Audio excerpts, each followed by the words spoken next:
sama manneski segir bara þetta hræðilegt ólæsi barna og sama tíma geta þessir aumingjar ekki fengið sér vinnu. Já. Og Gunni Helgason allt í hennu orðin einhver afveita líka. Ég myndi segja að við þurfum og lesendur eða áhörfundur geta reiknað út hvað kostar að hafa 10 barnabókahöfunda að það sé bara markmið.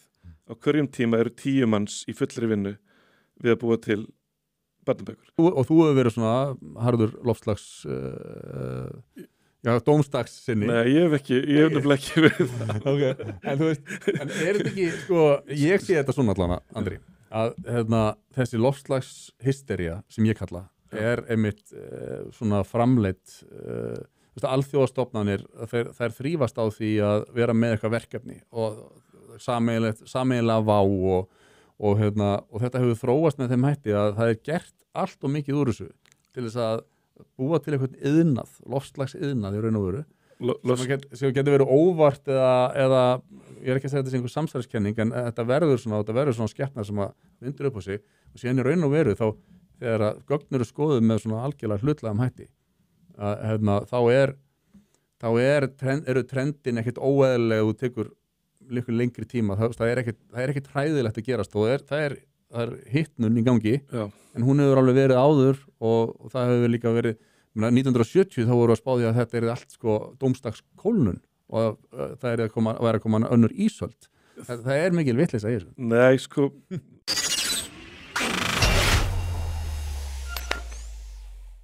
Andri Snær Magnason, vertu velkomin til mín. Takk fyrir. Og til hamingju með nýja bók, Jötunn Steinn, sem er að koma út, er hún ekki komin út? Eða? Jú, hún er komin út, já. Og þetta er svona novella eða svona stutt skjálfsaga? Já, stutt saga, já.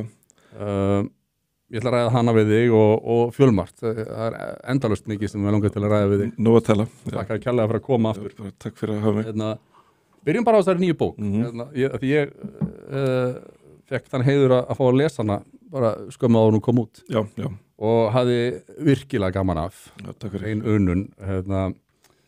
Þarna ertu náttúrulega svona með beitta gagnrýni á byggingastíl og stefnur sem við erum að upplifa hér á Íslandi undanfarna áratugi. Já.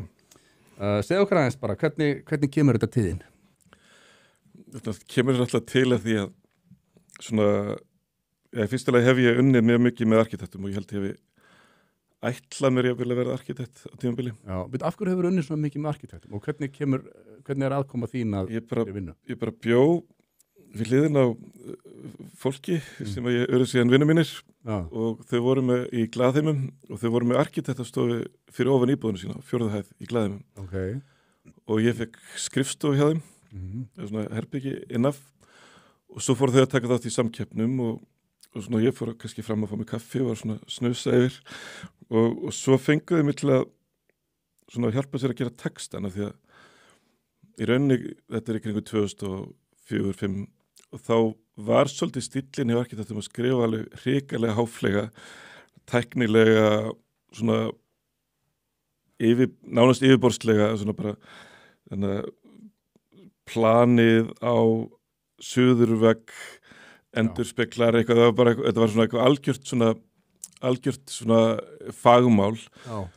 En dómnefndirna voru alltaf bara kannski skólastjóri, ef þetta var skóli, einhver sem var frá sveitafélaginu og einhver kannski, já þú veist, dómnefndin var alltaf bara venlegt fólk sem var kannski sá í fyrsta skipti 30 tekníkar.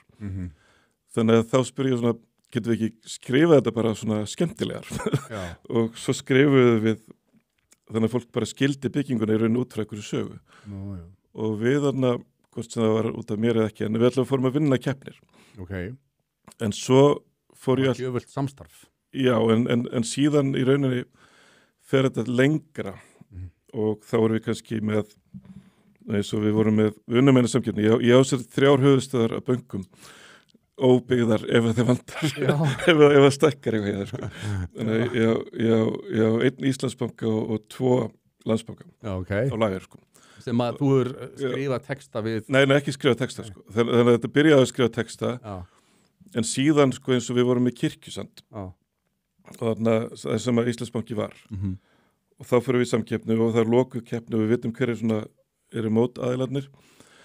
og þá fer maður bara í, ok, hvað þessi bygging? Jú, þetta var bygging Júpíter og Mars sem var sko risa fiskvinnsluhús á sín tíma, bara stórhugur kringum 1950 og margir eiga minningar að sitja við svona borð og flaka í þessu húsi? Já, í þessu húsi, í Kirkjusandi, já.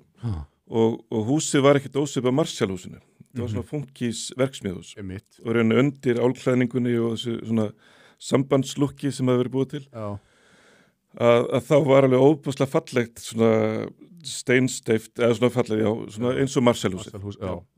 Þannig að þá var tillagan í rauninni að endurheimta útlit Marshallhúsins vísa í að Ísland væri, þetta var 2005 eða eitthvað leys og vísa í að þá Ísland ætti í rauninni raunhagkerfi, sko.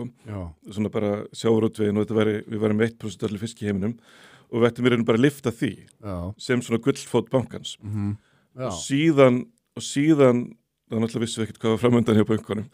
En þannig að taka Kirkjusand sem voru í núna, endurheimta Júpíter og Mars húsið og byggja síðan við það nútímahús. Þannig að við myndum byggja við 1950 í endurbótunum og þannig að mín hugmynd gat í rauninni bara verið þessi hreinlega, sko. Svona grunnhugmynd verkið sem síðan útfært, þó ég get ekki teikna neitt, sko.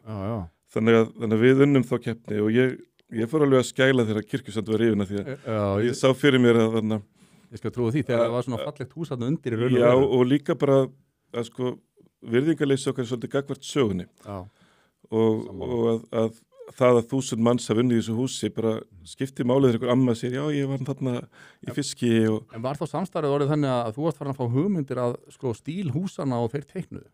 Þetta var náttúrulega bara alveg svona samstarf þannig að í rauninu út úr þessu kemur kannski að ég fyrir að gramsa í sögunni og þá gæti ég til dæmis komið þess að hugmynd að borðinu bara, endurheimtum Júpíter og Mars og síðan þegar við gerum Landsbankahúsið 2018 minnum við, það er með Bjarki Engelsgrupp sem er dönsk stofa að þá erum við sko, þá er ég kannski lokal og þá erum við að greina bara, Hafnatorgi og þetta svæðið er alltaf þétt, það er svona ekki byggingamagnuna, þannig að húsi verður að gefa eitthvað, þú veist, það verður að vera lifandi eftir vinnu og húsi verður að gefa eitthvað, þannig að þá komið hugmyndum að húsi verður eiginlega svona spegla Arnarhól, þannig að við segjum bara húsið má ekki vera klettur, það er bara af því Seðlabankinn er klettur og harpan er svona kristall, bara húsið á bara í hóverð sinni að vera bara grænt, þannig að við byggjum svona eiginlega svona nánast ramp upp á þak, bara svona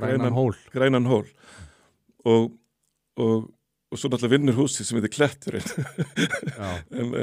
það var svolítið ekki ykkar hugmynd Nei, það er ekki okkar hugmynd, þannig að við unnum ekki, sko, en það var hugmynd sem mér þótti mjög vænt sko, en ég greindi það alveg þegar ég las Jötunstein að þarna undir er mikil þekking á arkitektúr og líka borgarskipulagi og svona þannig að þú ert búin að grúska mikið í þessu. Þetta hefur verið svona hliðarveruleiki hjá mér að vera öðru hvori í þessu og síðan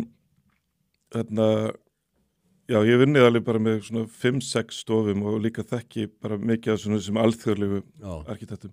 Ég hef mitt hugsað þegar ég var að lesa bara, hvernig veit hann svona, hvernig er hann svona vel að sér öll þessi mál, rithöfundur sem að skrifa ljóð og skáldsögur, ég bara það er skýringin. Það er líka bara út úr einmannleikunum kemur líka svona þörf til að fara kannski taka eina samkeppni. Þannig að það er ein bygging sem ég á hluti sem er Krikaskóli í Mosfellsbæ. Þannig að þar var ég alveg liðsmaður. Þannig að út úr öllum sem keppnum er þetta bara eitt hús sem var byggt.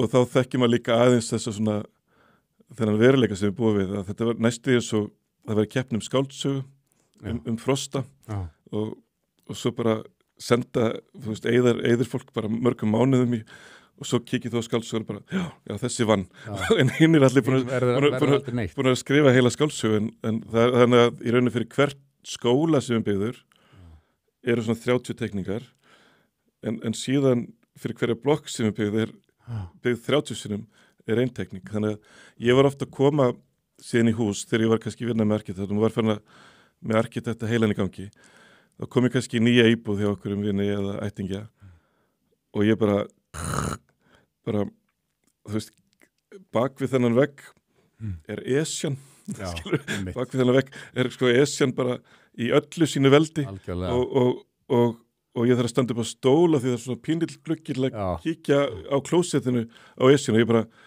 hvaða apa heili raða þessi húsi niður og þessa sín nýtur mjög vel í þessari frásögn þannig þessi persóna fekk svona þess að njóta sín fekk útrás í þessu verki. En þetta minnir mig á þetta tala allar þessar teikningar sem aldrei verða, það bara til eru fræ sem aldrei verða blóm. Já, til eru teikningar sem verða aldrei hús. Já, akkurat. En já, þannig að þessi saga svona viðbrað síðan við líka í raunni að svo maður að keyra bæinn og maður sér ný hverfi rísa og hefur, er með þennan svona haus í gangi dálítið. Og svo alveg bara kemur heilt hverfi og maður bara, af hverju ég ekki hérna bara að fara með útlendinga til að sjá nýja hverfi, þú veist, við erum einn ríkasta þjóð í heimi og hápunkti Íslandssögunar, eða þú veist, við kynum satt sem svo bara, ættu við ekki bara svona, bara, vá, hérna bara nýja hverfið og bara og uppsöfnuð þekking aldana skilaði þessu af sér og þarna ætla ég að ungótt börnum til þess að bara hlaupa þessar götur eða í þessum görðum sko. Gæða hönnun og... Já, bara einhver svona hugmynd eða eitthvað svona sín. Einhver sín og svo kemur eitthvað hverfi og maður bara týndur okkur ringtorkum og svo bara gráklæðning þverleikjandi báringar og maður hugsa bara allt þetta hráefni, allt þessi vinna allt þetta land og allt bara allt þessi sko glötuðu tækifæri af því að í rauninni það ekkert, ef þú gerir bók, það ekkert dýrar að prenta stafsendingavillu heldur en nákvæmlega það þarf bara að fá ykkur til að lesa einu sinni yfir, það prentur ekki stafsendingavilluna og það ekki dýrar að teikna ljótakápu heldur en fallegakápu þannig að mjög oft þetta ekki spurning um kostnað heldur spurning um að eitthvað í keðjunni veldur því að niðurstaðan ekki kannski og uppur þessu sprettur síðan svona síður þessu arkitekta uppreisnin þar sem í rauninni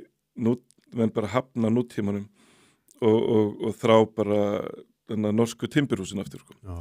og það svolítið uppgjöfið því en maður skilur samt þess að þrá. En það samt greinilega mikið sparnaður finnst manni einhvern veginn, sparnaður hugsun í byggingum í dag þessum að allt orðið svo einhvern veginn þröngt og niðurnjörfað og þú tala nú í bókinu svona eins og þú skella bara einhverjum brunastiga utan á húsið og nota kínverska glugga eða hvernig var það ekki? Já sko þetta svona persóna sem að svona komin í söguna þá gerist hún öll frá því að Jötunsteinn sem svona tegund gangstéttarhellum frá Bíðum Vallá ég glemdi að fá spons og ég glemdi reyndar að fá leyfi líka ég vona að sé legin þessi alveg sáttir já, lítur að það vil vera svona hellu influencer en það gerist frá því að Jötunsteinn yfirgefur hönd arkitektsins og stefnir á bílrúðuna hjá það magnað, glaðbyttum verktökum öll sagan að spilast út á meðan að Jötunsteinn í slow-mo á leiðin í bílrúða og Range Rover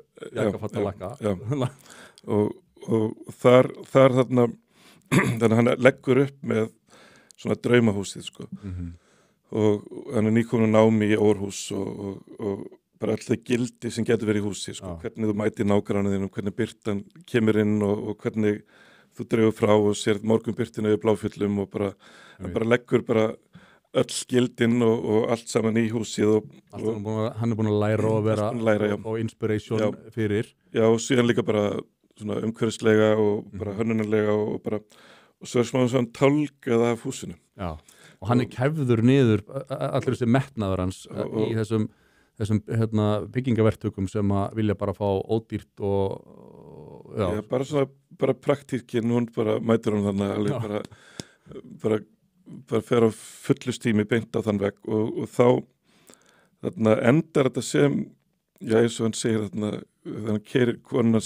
þau keyra fram í þessu húsi og konan segir svona oi, hver hannaði þetta ókíslega hús og þarna, hún veit ekki að hann hannaði þetta ókíslega hús og þarna og svo gengur náttúrulega markaður og þannig allt selst bara strax þannig að tálkunin öll saman skila sér í því að þeim ekkert refsað fyrir að hafa tekið niður gæðin sko. og hann í sama tíma fitnar púkin á fjósbyttanum, það er að segja verktakarnir sem að ræða á tá og fingri. Já, ég vil ekki, þetta svona, já, þetta verður mjög gott business model vegna þess að lokum selst húsið á sama verði og gæðablokkin hefði kostað sko. Já, þannig að hann fyrir þeir eru búin að smyrja svo mikið á þetta. Já, það er líka markaðurinn bara hækkar og þannig að þeir tálkuðu 20% af húsinu eins og selst að 30% herra en þeir reiknuðu með sko. Og þar að leiðandi þessi ungi arkitekt að sko upplifa svona algjörð svona niðurbrot á sinni tilveru og þetta er svona tragikómist að lesa í þessar aðstæður sem hann í og hvernig þetta er svona sorglegt en maður hlægir allan tíman hvað þetta er hræðilega sorglegt. Já, þetta er svona lítil hræðileg saga. en síðan sko náttúrulega er þetta líka sko bara kannski líka smá klemmuna sem mjög margir eru í sko að við förum í svona það kalla skapandi greinar þannig að þú kannski á ég vera málari eða á ég vera á auglýsingastofu og þú getur ekki farið þangað með sömu væntingar sko. Frelsið sem þú hefur í ykkur algjör listrænu frelsi versus það að vera þjón ykkur sko, að búa til vöruhönnun eða umbúðir eða auglýsingu eða eitthvað sko. Þannig að þetta er líka svona persóna sem að lendir á þeim vegg. En síðan þessi hvað ég segja þessi sterki sósjalista þráður svona, sem í þessu að náttúrulega þau eru ríka fólki sem, hann á sama tíma og hann er að teikna fyrir þau hræðilegar ódýrar ljótar byggingar, þá er hann að hanna fyrir þau sjálf glæsilegt svona glæsihísi það sem eins og hann talaði það sem fólk skýtur í leðurklósett gullklósett með leðurflísum. Ég sko það svona sósíalismi það bara í rauninni má segja að hús, þetta er meira svona greining á hvernig þessi skekkja verður til að ef við horfum á hvernig Árbærinn var byggður það var lengin sem var að draga ævitekjur út úr þeirri byggingu og Breiðholtið svona hugsuð heild og þá bara er verið að reyna að byggja eins vel og hægt og koma fólki samt fyrir í gæðahúsum út frá mjög sterkri hugmyndafræði og síðan náttúrulega einstaklingarnir afi og amma byggðu sín hús skilurðu, pabbi byggði okkar hús þannig að ég er alveg upp í stóru einbýlishúsi en nýta ekki góðs af því að náttúrulega þeir sem alast upp í þessu hverfi að vinur minn fekk hurði í fermingagjöf. Já, einmitt. Fólk flutti bara inn í Þú ert ekki komið parkett fyrir að þú ert að flytja heimann sko. Já, fólk bara flutt inn bara í svona rétt svo fókælt. Já, oft jáfnvel plastað á efri hæðinni sko, fólk fluttir í neðri hæðinni þannig að svo bara verið að duttla þessu í mörg ár og eftir. Já, þannig að það er enginn sem sko að hirða einhver kúf af húsinu og síðan má segja að síðustu ár má segja að þarna er tengslinn algjör, þú fær lóð sjálfur, þú byggir sjálfur velur arkitektin sjálfur og ert í rauninni bara grár af reki í 15 ár sjálfur og meiri segja eins og Sólheimablokkin sem gnæfir yfir mínu húsi núna að hún var byggð af, mér minnir að það verið prentarar sem að unnuðar jafnvel eftir vinnu við að byggja blokkina og mitt hús sem er í Karfavogi þar voru 7 eða 6 flugmenn og þeir byggðu saman húsi þá var fókalt raðhúsalengju og svo dróðu þeir hver fengi hvaða hús, það er svona leikjafræði þannig að enginn væri að vanda púsningunum meira í sínu bíli heldur en öðru þannig í rauninni má segja að við komum úr kerfið þessum að einstaklingurinn hefur mikið að segja hvernig húsið hans verður og leggur í rauninni lífsitt í það yfir það að hús eru einhvers konar vara, einhvers svona markaður og svo komin kannski, má segja, ég vil svona algjör fyrring núna bara 5.000 íbúðar á 10 árum, skilur við, sem þarf að drífa upp út af af því það vantar, skilur við, en það er einhvern veginn enginn að segja bara er þetta gott hverfi, veist, þá erum við bara komin í algjöran Excel, annars vegar þá ríkisstjórnarlega að segja bara við þurfum bara 10 íbúðir á 5 árum eða 10 árum og síðan náttúrulega komin einhver svona bólgin verktakabransi þar sem að já, menn í rauninni, ég veit náttúrulega ekki hver hagnaðurinn en það virðist vera hægt að innleysa stundum ævitekjur út úr einni blokk. Þú veist svona verktakar getur kannski, með því að byggja kannski 2-3 einbýlshús sem þau selja, þá bara þau eru aldrei að vinna aftur, sko. Það er bara komið nóg, eða þú veist, ef þeir myndu sætta sig við það, eða þú veist, það er alltaf menn vilja alltaf meira og meira þetta. Já, en það er eitthvað svona tengslaleysi sem verður þarna til og síðan mitt nægjusemi fyrir hönd annara sem að á sér stað þarna í bókinni að þau eru mjög nægjusem fyrir hönd fólksins sem mun flytja í blokkina og spyrja svona þertu tengil við höfðagabliðin hefur ekki bara gott að þau standa upp og slökkva ljósið á meðan þau sjálf þegar þau eru að hanna sitt sko, þá er bara aldrei komið nóg af gæðum sko. Já, þú nær að teikna þennan kontrast mjög vel upp og ég held ég hafi sagt við þetta gæti fengið sko hörðustu kapitalista til þess að róðna að þú veist svona aðeins finna til sín. Já sko ég fekk nú frelsisverðlun sös einu sinni sko. Já, alveg rétt. En þrátt fyrir það tekst mér að skrifa þetta. Já. Hvernig var það? Byrju, á hvaða grunni fékkstu frelsisverðlun sös? Hvað var það í rauninu? Það var þetta Draumalandi kom út. Já. Draumalandi er mjög svona hún er svona óður eiginlega til andspænis stærstu ríkisframkvæmd Íslandssögunar er Draumalandið í rauninni óður til svona frumkvæðla andans.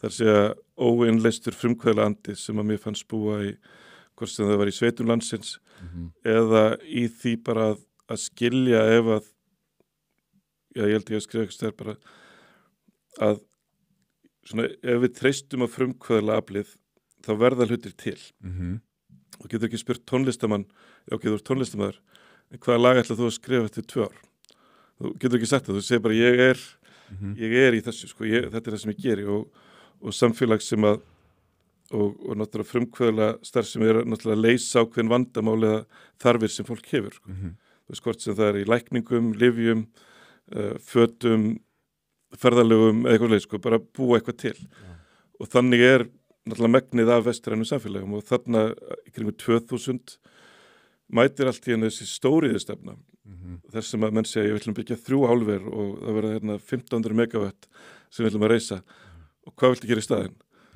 og ég segi bara eitthvað annað og það var alltaf bara hamraðis og það væri bara argasta vitleysa sko, að segja eitthvað annað Ég man mjög vel eftir þessum umræðum. Já, þannig í rauninu enda ég á því að skrifa mig inn í eitthvað svona Hayek og inn í einhver svona sumfetter inn í svona creative destruction, þannig ég nota skapandi eyðilegging, þannig ég nota þá Keflavíkurflugvöll sem dæmi svona ritvélaverksmiðju sem er að fara á hausinn og því að tölvöldin hefur komið og þá spyr ég sko hvort er betra að halda þeim í að búa til ritvélar eða bara leyfa þess að falla og sjá gæðin sem búa í einstaklingunum og fólkinu sem er þarna og hvernig er hægt að reisa það upp aftur og endur ræsa sig sko. Svo náttúrulega kemur bókin út og þá er ég búin að skrifa eiginlega út bara fyrirtæki Katikó þannig í bókinu hjá mér, bara hvernig verður þetta að nýta húsnæðið, hvað verður þetta að gera þarna á Keflavíkurflugvelli og var í rauninni að taka hægri sýnina eða svona frumkvæðla hægri á herinn þegar það hafði alltaf verið bara herinn burt Ísland og NATO en ég var í rauninni að líta á það sem bara líta á það sem svona bara eins og ónýtt fyrirtæki eða úrelda verksmið og þá náttúrulega þegar bókin kemur út þá tilkynnti herinn bara held ég að 50 bókin kom út á mánudegi 50 tilkynni herinn að sé að fara og ég er alltaf komið heilan kafla í bókina. Og allir þeir hafa bara hlaupið með þetta Katikó og takið þennan manúal og ég hef ekki hugmynd það sko en ég var allavega búin að skrifa þetta alls saman. Kaflinn er fólk getur bara að lesa það og langt síðan ég las þessa bók hún er að vera 20 ára næsta ári sko. Já, einmitt og þú átt 30 ára rithöfundarammali þessar mundir. Já, bara það eru 30 ár síðan að ljóðasmygl og skáldarann kom út og þá var þetta spurningum að það var búin að falla í læknisfræði fór í íslensku hefur aldrei ráðlegt mér að verða rithöfundur út frá þeim ljóðum sem ég átti eina smásögu og ég átti 2 smásögur og eitthvað ljóðum en var eitthvað svona langarlega að láta reyna á þetta. Já. En áður en ég kláraði íslenskuna þá var ég búin að gefa út 3 bækur. Ok. Þessi að ljóðasmygl og skáldarán sem Já, þessar hér og svo bónusljóð og engar smásögur Já. sem kom út árið eftir. Og þarna ertu hvað gamall þegar þú ert í íslenskunni? Bara svona rétt rúmlega 20? Ég er 22 ára þegar fyrsta bókin kemur út Já. og 23 þá er komið 3 bækur og þá var mér búið að fara svona debutant námskeið í Svíþjóð, svona það sem nýjir rithöfundar. Já. Ég sagði, nei, ég er alltaf reyndur, ég er komið 3 bækur. Já, ok, þú ætlaði fyrst í læknin. En... Já, ég ætlaði kannski ekki, ég, meira svona, það er fjölskyldu sportið sem það er allir læknar. En systir minn var heilaskurlæknir, þannig að svona tók af mér pressuna. Já, þannig að þú þurftir ekki. Þannig að það má segja svona allavega 1 barn hefnaðist hjá þannig að ég gæti sér sér. En þetta hefur verið mjög vel lukkaður ferill. Ég meina, ég var einmitt að, sko, bara allar þessar Sagan á bláa hnettinum, Draumalandið, Tímakistan, Tímar og vatnið, þessar til dæmis eru allar til heima á mér. Já. Og það er, þetta eru mjög viðlesnar bækur sem hafa farið allt land. Það er að segja að þetta seldist vel. Já, þeir seldust allar vel og ég er með mjög skrítinn feril að ég er ekki búin að skrifa svona eðlilegu skáldsöguna eða. Nei, einmitt. Ég er búin að koma mér hjá því og þessi mér sem er ekki verið eðlileg skáldsöguna. Þannig að ég hef eiginlega ekki skrifað svona þessar svona hefðbundnu skáldsögu og í rauninni allar bækurnar eru í svona jaðarformi og ég held að sé eitthvað svona áskorun sem ég hef haft gaman að er að ná að taka jaðarform en koma í samt þannig skil að það nái svona meginströms svona viðtökum. Sko. Já, algjörlega. En minna þessi bók, ef hún væri lengri, þá væri hún þá ekki bara svona hefðbundin skálsaga? Þá væri hún hefðbundin skálsaga. Já, ég myndi segja það. Það er eiginlega eina sem að... Já, en ég gerði svona, ég hef stundum sagt að ég vilja frekar bara bjóða fólki upp á þar sé ef hugmyndir í sögu er eins og áfengi í drykk að þá eru sumarbækur svona eins og bjór 5% hugmynd og svo mikið bara af blaðsíðum og sumar eins og rauðvin svona 50% hugmyndir og svo mikið af blaðsíðum en mér langaði til þess að gefa fólki meira svona af stró og rommi. Það var bara svona 80% og ekkert vera þarna láta þig þvælast gegnum á margar blaðsíður. Ég kann vel að mynda það. Og Lofstar er reyndar alveg svona mjög öfgafullt dæmi það. Hún er alveg bara, ég held að hver blaðsíða, ég held að Black Mirror sé búið að stela fullt af blaðsíðum. Já. Lofstar, já. Ég án þess að ég sé... Það var svona hálf súrealísk dystopíu saga. Já, hún kom úr 2002. Já, svona eins og ég hafi skrifað þarna ævisögu Elon Musk áður en að hann varð til í rauninu. Það var hörgagrinni á kapitalisman, ráan? Já, sko, það var meiri svona stúdía þarna, ég var eiginlega svona rannsaka loforð þarna, ég held ég var aldrei skrifa orðið kapitalismi í neina bók. Nei, ok. Ég held að kapitalismi standi ekki í neina bók. Ég með svona ofnæmi fyrir þarna, svona orðum sem eru svona eins og skiptisborð sem að því þau sko þarna, ég er að fara að senda jafnbreytalestina til Kaupmannahafnar eins og segir eitthvað orð það bara endar við bara hérna í Flensborg sko. Og það gefur ómikið upp? Já, það bara einfaldar ómikið sko. Þannig að í Lofstar er ég svona rannsaka loforð internetsins að internetið var þarna, hún er skrifið í 2000 til 2002 og í rauninu hugmyndin komið svona 99-2002 og þessi loforðum að við erum all sítengt, þetta er náttúrulega áður en við fengum internetið í síman loforðum við erum all sítengt, það er allt mælanlegt, það er til einhver meiráttar gagnasöfn bara áhorf einstaklinga, það er svona hugmyndin þannig það var ekki búið að koma fram. Þú sá þetta fyrir? Já, og síðan í rauninni svona hver einstaklingur sem í rauninni áhrifavaldur að það er allt saman í bókinni sko. Okay. og það er að lesa hana aftur líka. Já, þetta er bara fara til San Francisco og safna bara startup peningum með þessa bók en hún er rauninni þarna er að reikna þetta út og þá hugsa ég alveg bara svona hvernig myndi Orwell eða Huxley taka þessar upplýsingar og framreikna þær og þá var ég hugsa svona hvernig væri heimurinn ef að markaðsdeild FM 957 stjórnaðanum með þessari tækni og síðan með kannski ákveðna ábyrgðarleysi sem er að þannig hugmyndafræðin er að ekkert stöðvar hugmynd þannig að við fæ hugmynd og læta hana bara deyja þá sprettur hún upp hjá þér að hugmynd er rauninni allt annað en eitthvað sem kemur út úr einstaklingi heldur bara samanlagt áreiti sem að bara er baunað á okkur og þá bara kemur hugmynd sem viðbragð við því sko. Þannig að hjá þeim í bókinni þá leiða þeir mæta svona siðferðilegri spurningu svona þá ef við gerum það ekki þá gerir einhver annar það og það er miklu betra að við gerum það heldur en einhver annar gera það sko.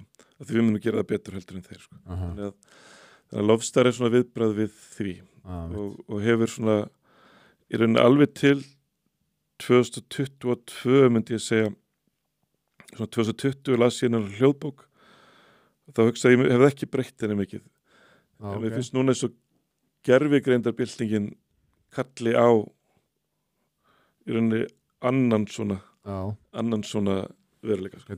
Gæti skrifað jafnvel svona framhald núna sko, mér fannst ekki kalla á framhald en mér finnst því svo núna þá sé komin nýr kapli já En hvaða af þessum bókum Draumalandi er vantarlega mest selda bókin eða hvað?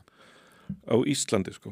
Draumalandi seldist alveg 20.000 eintökum á Íslandi. Já, einmitt. Sem var bara meir en Arnald, eða þá var Arnaldur ekki byrjaður að verða Arnaldur og það var alveg bara svona, það var algjört flóð sko.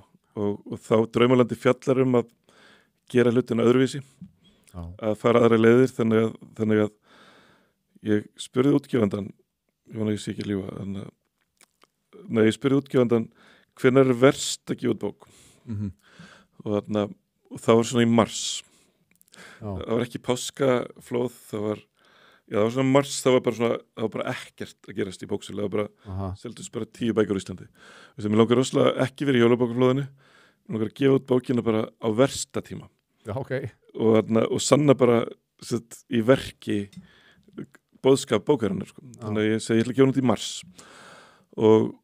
og hún á þarna og hún alltaf fjallar virkinu og ég sá ekkert til hann markaðsáætlun hjá forlæginu eða hvort það var forlægi þá eða Edda þegar þau með reiknaði út að Gilsbókin myndi seljast meira eða eitthvað, ég sá eitthvað svona áætlaðar söldur ég var ekki að setjast niður í 4 ár að skrifa þetta verk til að selja minn en Gils sko. ég bara það kemur ekki til greina sko. og þá seldist hún áður en að jólavertíðin hófst, þá var hún komin í 20 eintök og þá var nær vera mín búin að vera á landinu mjög áþreifanleg sko. Af því að það Og hvernig manstu þennan tíma þetta er svona, því að þú ert náttúrulega bara tiltölulega ungur rithöfundur þá og nýtur svona mikillar velgengni þetta hefur haft mikil áhrif og breytt lífiðinu og kannski þér einhverju leiti, eða hvað heldur þú? Sko í rauninni hafði ég notið velgengni áður að því að Lofstar gekk mjög vel og náttúrulega Blái hnötturinn var náttúrulega bara það voru allir krakkar á landinu búin að lesa Blái hnötturinn sko. Þannig í rauninni var þetta svolítil áhætta vegna þess að ég var að setja sjálfa mig svolítið undir sko. Af því að ég er náttúrulega að vera að henda mér inn í svona stærsta hitamál og stærstu polariseringu samtímar sko. Og í rauninni líka hvað þarna er ég með 3 ungbörn sko, ég er 33 ára þegar þessi bók kemur út og var eiginlega algjört rugl sko. Eða skilur, þú veist, þetta bara svona fleia sér inn í sko hita umræðinar og ég myndi að selja 20.000 eintök og fólk verið að ringi í mig og segja veist, og sem verið svolítið merkilegt af því að ég lagði mikið í að skrifa hana vel og lagði mikið í að allar heimildir og allt væri þarna pottþétt og þekkjart sem var að vinna í Orkustofnun og fekk bara starf í viku við að bara að finna veilur á bókinni sko. En svo skilaði hann bara til orkumálastjóra og sagði bara það er ekkert þannig að hún var alveg Þú var að rannsaka þetta mjög vel það var búin að rannsaka þetta mjög vel og hún var samt skrifið í rosalegri ég má segja sko það er 2 svona bækur, það er Draumalandið og svo þarna hún var skrifið í rosa svona mjög sterkar tilfinningar, eða svona reiði, eða svona, það var svona mikil, já, í rauninu mikil reiði þegar ég skrifa hana. En, í þér? Já, sko, bara svona mikil aktivismi, sko, bara svona mikil, það segja, mér lá mikið á hjarta, mjög mikið á hjarta. Og mér lá svo mikið á hjarta, ég fekk fyrir hjartað. Já, var það svo? Já, ég fekk sko hjartaðatruflanir. Já, ok. Og svo fór ég í svona holter. Ég ekki glimt þetta í nokkur ár núna, en ég fór í svona holter þar sem mælir hjartsláttinn í þarna heilu sólarhring og svo fer að niðurstöðuna, bara síriti heilu sólarhring.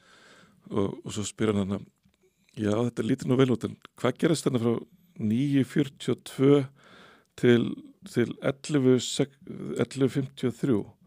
Hérna eitthvað að gerast. Ég leif, já, ég að skrifa hann Þjórsárver. Já, fór hjarta kýr. Já, það var bara, ég var skrifið með hjartanu, sko. Og kannski ekki heilbrigt heldur, sko. Að skrifa í þessar tilfengu, því ég held að líka minn hafi haldið að ég væri bara í ykkur borgarstríði, sko. Af hverju er þetta þér svona mikið hjartansmál? Mér fannst, það voru einu svo mörg prinsip sem mér fannst brotin á þessum tíma, sko. Það segja, ég hafði unnið hjá Rafmagnsveitunni og þessi bóki mér segja smá leifar af svona minningar frá þeim tíma. Ég hafði unnið hjá Rafmagnsveitunni, ég vissi náttúrulega hvernig rafmagn er til, þú veist, ég hafði náttúrulega kyrt Nesjavöllaleið daglega og allt þetta. Þú veist að virkjanir eru ekki bara... Ég veit að rafmagni kemur ekki út úr þarna og mér hefur þótt sko 11 virkjun, sko mér fallegasta mannvirki á Íslandi og mér fannst mér að þetta haldi henni svona lifandi, sko, þannig að svona eins og Ford bíl, sko, þannig að þó hann væri bara 1 megawatt bara viðhalda vélunum, allavega að ég vissi það allt saman, en svo náttúrulega fjölskyldan og bara í æsku fórum við mjög mikið hálendið og ég held að hálendið væri bara heilagt, sko. Ég held að þetta væri bara, þú veist, mér var kent bara ekki stíga mosan hérna og ekki það, foreldrar mínu var eitthvað svona, þau bara vennilegir Íslendingar og bara kenna manni umgangaslutina, þetta var ekki einhverjir indjánar, sko. og ég held að hálendið væri sko friðað og heilagt og svo þekkti ég staði og síðan allt í henni bara kemst ég að því að það var eiginlega bara tilviljun að þeir voru þarna ennþá, sko, bara því eitthvað klikkaði í álbrönsanum 1980, sko, að það hafði verið stefnan að virkja þetta og síðan þegar Holskeflan ríður yfir árið 2000 að það er ekki bara 1 álver sem ákoma, það er bara 3 álver og allt einhvern veginn upp í loft og þannig að í fyrsta lagi prinsipið náttúruverndina og síðan prinsipið lýðræði, að þegar að ég kemst að því að vísindamenn sem að ég er að spyrja hvað er í gangi þarna, þessi, já, við megum nú helst ekki tala þetta vegna þess að þá fáum við bara á baukinn og fjárvitingar til stofnunarinnar verður, þú veist, það búið þrýst á stofnunum að vera ekki að upplýsa almenningu mikið og þá bara ákvaða stofnun.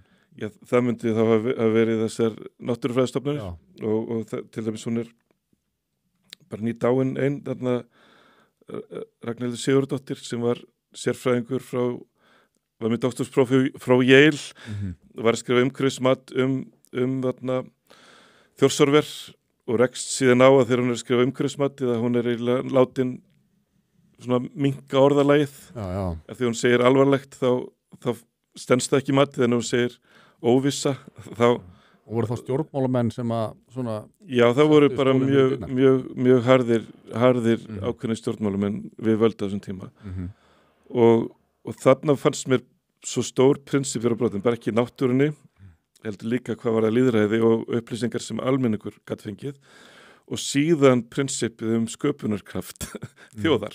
Það er segja vegna þess að ég trúði því í alvörunni að við ættum valkosti að gera eitthvað annað, að gera alls konar hluti, að gera alls konar hluti og það að segja mér að það sé ein leið möguleg og þar ráði úrslitum framtíð þjóðarinnar, það var alveg jafn stórt prinsip og náttúruverndarprinsippi. Þannig að þessun draumalandið, hún talar ekki ál fyrir að blaðsíðu 200, hún fjallar í rauninni hvernig við læsumst inn í einhver kerfi og teljum að það hafi verið möguleika allra möguleika og hvernig síðan ef ykkur segir þetta stoð atvinnulífsins, þú spyrði ekkert stoðina og síðan bara kom mér svo mikið ávart þegar ég fyrir að gramsa í þessu og slær mig var í rauninni, þú veist, hvað mikið var rangt í rauninni, sko. Þú veist, þannig að ykkur segir bara útflutningstekjur verksmiðunar verða 100 milljarðar á ári. Og bara, já, hvernig get ég eitthvað svona ljóðskáld eitthvað fara að véfengja það, skilur, og af því þetta eru útflutningsverðmæti upp á 100 milljarða og þá bara spyr ég svo bara, hvað verður eftir? Þú veist, af því að ekki er íslensk samfélag að fara að standa á öxlunum á 400 starfsmönnum. Skilur, við erum ekki fara, þú setur ekki 400 manns í vinnu og svo stendur bara heil þjóð ofan á þessu fólki, skilur, það hlýtur að vera eitthvað annað sem verður eftir, skilur. Og þó það væri 1000 manns, þú veist, þá stöndu við ekki öll bara á föllum með að þessir menn mæti í vinnuna. Þannig að jú, verksmiðan myndi borga fólki laun, gefum þeim öllum 10 milljónur á ári, þú veist. Og borga fyrir rafmagniðir. Já, þá gefum öllum 10 milljónur á ári, það eru 5 milljarðar, ef það eru 500 manns og svo borga þeir fyrir rafmagnið, en svo vissi maður ekkert hvert orkuverðið væri. Þannig að það myndi allt líklegast fara bara beint út aftur til Sumitomo banka eða eitthvað. Þannig að það er ekkert eftir til þess að ráðstafa. Þannig að rauninni að lokum var eitthvað sem ég fannst verið heroin-hagkerfið. Að markmiðið var í rauninni að koma framkvæmdunum á stað. Að á byggingartímanum þá getur surfað góðærið, þú veist, þá ertu að eyða peningunum, þá eru 100 milljarðar að koma inn í fjárfestingu og þá ertu með 10.000 manns að vinna þessu, en þegar verksmiðan opnar, þá færði hausverk. Þá færði timburmennina. Í staðin fyrir að þá uppskerur þegar verksmiðan opnar, að þá koma timburmenninir og þú þarna, og þá æpir á, þú ert með 20 búkollur sem hafa ekkert að gera, sko. Og þá bara æpir og við þurfum að koma næstu framkvæmd af stað. Þannig að það var orðið þannig að það þurfti helst að verða skörun að næsta framkvæmd átti helst að vera hafin áður en að síðasta framkvæmd lyki. En hvernig, þú veist, hérna sér þetta í dag, ég meina, þú veist, Kárahnjúkavirkjun, þetta auðvitað, ég skilði alveg þetta með, þú veist, heilagleika hálendisins og þetta er mitt, hvernig við erum aldur upp og mátt ekki stífa mosa.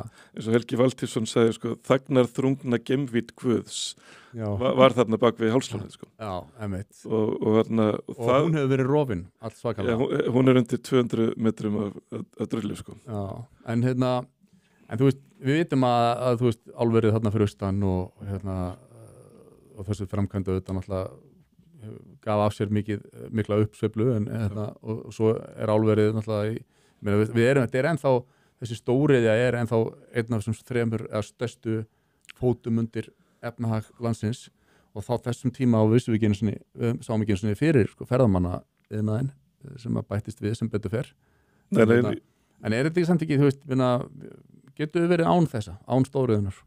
Sko ég held við alveg geta þróast ánunar, sko. Og þá er þetta mitt aftur komin í eitthvað annað spurninguna.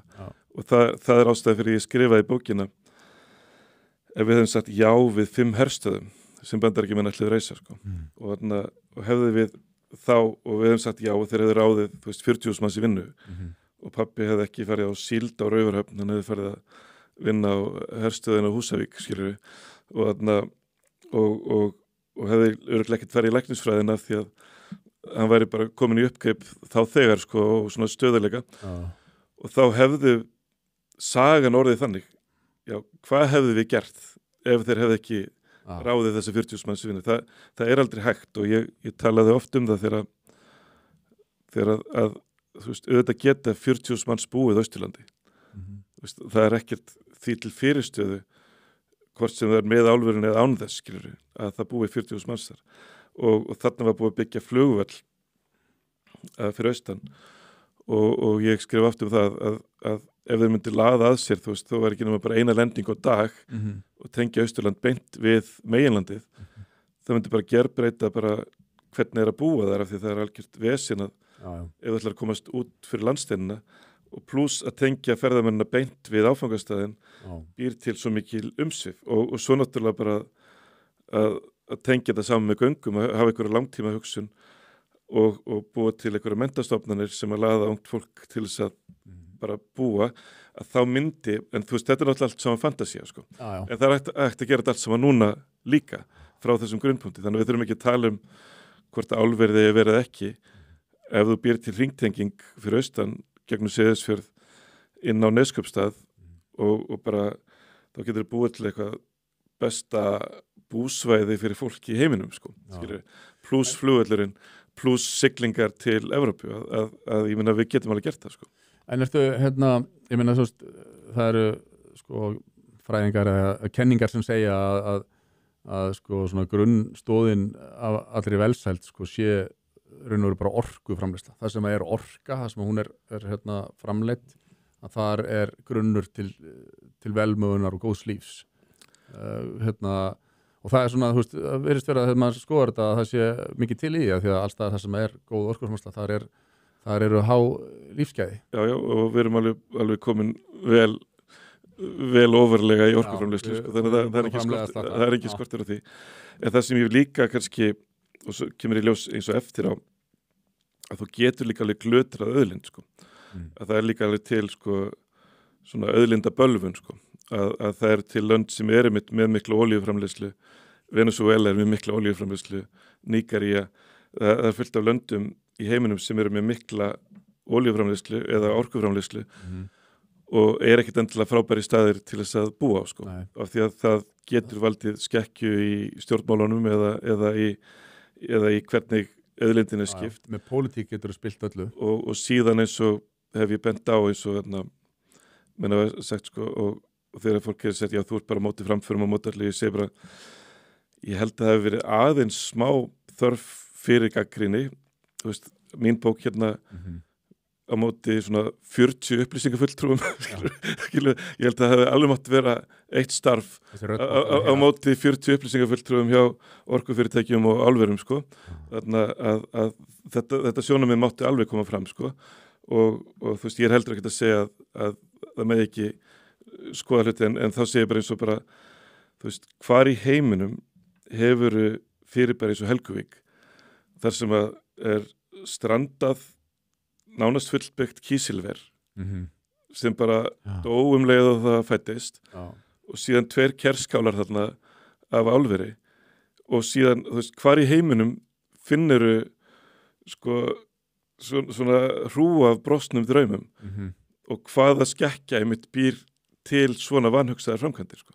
Og þannig ertu með svo rosalega innviði, þú ert með, sko, þannig að til þess að keyra þessar verksmiður í Helguvík, það hefði þurft svona allavega 1000 megawatt, þú veist, álverið svona 600, hvert kísilver kannski 150 megawatt, 900 megawatt, af því þeir ætlaði að byggja stærsta kísilver í heimi í Helguvík og við hlýðum á því átti að vera Thorsil, stærri en stærsta kísilver í heimi og svo átti að vera álver og það sem að ég var að reyta hár mitt oft yfir var að einhver sagði, já, við ætlum bara að reisa lítið álver hérna í Húnaflóa, bara 90.000 tonn og nota hérna heima orkuna.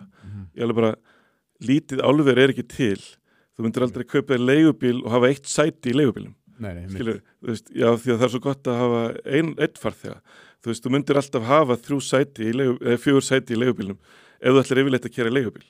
Og það væri alveg fárlegt að stofna að þú verður bara, já, ég ætla bara að keyra 1 sæti, ég finnst bara þægilega að hafa 1 farþega og þannig að það var svo mikið bull í gangi. Þú veist, auðvitað þurfti álverið að verða 360.000 tonn vegna þess að 90.000 tonn var bara svona grunneiningin á einum skála, þeir þurfti að vera 4 þannig að það var 360.000 tonn. Það gæti aldrei orðið neitt annað. Það gæti aldrei, nei, og ef við hefðum stefnum að vera góð í álframleiðslu þá myndum við aldrei búa til stefnum að gera eitt lélegt álver þegar Katar var að gera 720.000 tonn álver.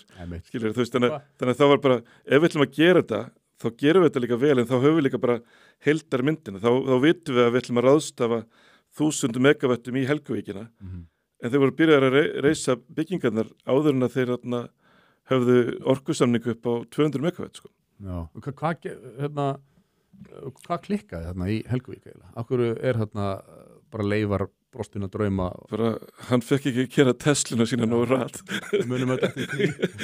Það var bara eitthvað mjög skrítið og þannig aftur svona einhvað í keðjun okkar. Þetta var svo langt komið og það verðist að vera eitthvað bara meiri áttar svindl í gangi. Og kannski var business modelið í rauninni bara að komast af stað og selja þetta. Kannski var engin svona bakhjarl sem að hefur svona eitthvað svona langtíma hugsun og eins og kannski öll með eitthvað stort fyrirtæki sem bara Alcoa eða eitthvað skilur, sem er allavega búið að vinna í áratugi og ætlar að vinna í áratugi sko. En þarna var eitthvað sem ætlaði bara taka snúning sko. Innleysa nokkrar ævitygjur á einu giggi og fara svo tilbaka á Teslunu sín sko. Og Teslan hans var gerð upptæk vegna ofsaaksturs og núna höfum við þarna harmleika á Húsavíkjurunni þessum var lagðir sko 10 milljarða frá lífeyrissjóðum, ríkið lagði göng og maður hugsar var ekkert svona í frumkvöðlastarfi að einhvern veginn íta undir eitthvað mögulegt fyrir allan þennan pening. Þetta ótrúlegt og ég get alveg sko, ég skil alveg þennan tónhjáður og þessi náttúruvernd og ég fagnaði þessari rödd sko á sínum tíma en þú veist ég hef farið á Kárahnjúkavirkjun og ég hef svona tekið hann í sátt þetta er náttúrulega ægilegt mannvirki og þú veist og þarna var óskert náttúra en mér fannst svona vel heppnaðar virkjanir þær sem að falla vel inn í einhvern veginn umhverfið og skapa mikla orku ég get ekki verið mikið á móti sko. Það er svona mín afstæða. Nei, það er bara þú mátt alveg hafa það sko. Ég Búrfellsvirkjun til dæmis sem vera gríðarlega fallegt. Já, sko, ég var ekkert sko á móti virkjunum í sjálfu sér sko. Þegar að þetta fer af stað þá átti raun ekki skilja neitt eftir sko. Það ætlaði bara einhver að taka allt marsipannið af kökunni sko. Og mér fannst í rauninni við vera að gera þetta ekki á réttum forsendum sko. Að við varum ekki endilega fórna náttúrunni fyrir efnahagslífið, heldur væri við jafnvel að fórna náttúrunni og efnahagslífinu og í rauninni Kárahnjúkavirkjun sjálf hún náttúrulega í fyrsta lagi kostar polarisering mjög mikið sko. Það kostar mjög mikið að sundra fólki sko. Og það er mjög dýrt af því að það þegar vel gengur þá þú veist á mín rödd og verkfræðingsins einhvern veginn að þú veist bara við búum til eitthvað saman sem er alveg geggjað sko, en síðan eins og Kárahnjúkavirkjun var ekki tæknilega mögulegt að byggja hana nema með því að brjóta á rétti verkamanna og það má segja líka að það sem við erum núna að glíma við svolítið er svona það sem að við höfum verið að búa hugsanlega til einhvers konar lástjætt af innfluttu vinnuafli og ekki einmitt sko leggja þá innviðina að kenna börnunum þeirra að lesa, þú veist, fólk sem vinnur til 10 á kvöldin, 3 vinnur þú veist, það þarf þá að halda mjög vel utan næstu kynslóð til þess að hún bara þrífist og bara annarkvort þetta ekki út fyrir eða verði ykkur millikynslóð eða bara fari bara eitthvað vesen sko. Og þannig að Kárahnjúkavirkjun var í rauninni svona líka ákveðin upphafspunktur á þar sem orðið starfsmannalega fór að sjást í fyrstskipti og þessi sko óvirðing við líf fólks sem kom einhvers staðar annar staðar frá átti sér svona stóran upphafsreit þar og niðurbrot þá hjá verkalýðsfélögum og öðrum sko.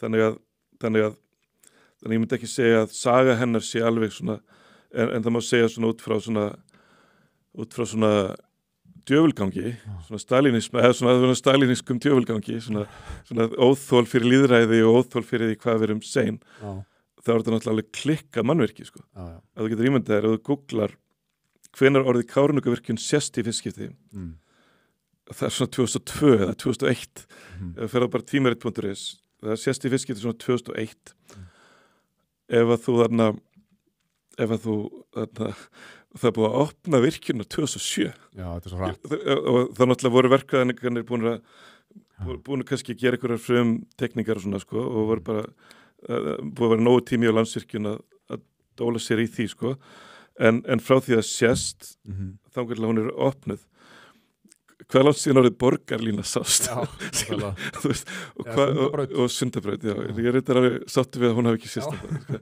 en hvað, þú veist þannig að þú veist, þá getur maður sagt, ok, þannig er allavega fólk sem bara djöflaði ykkur af stað og kláraði eitthvað en það var mikið svona tjón í kring sko.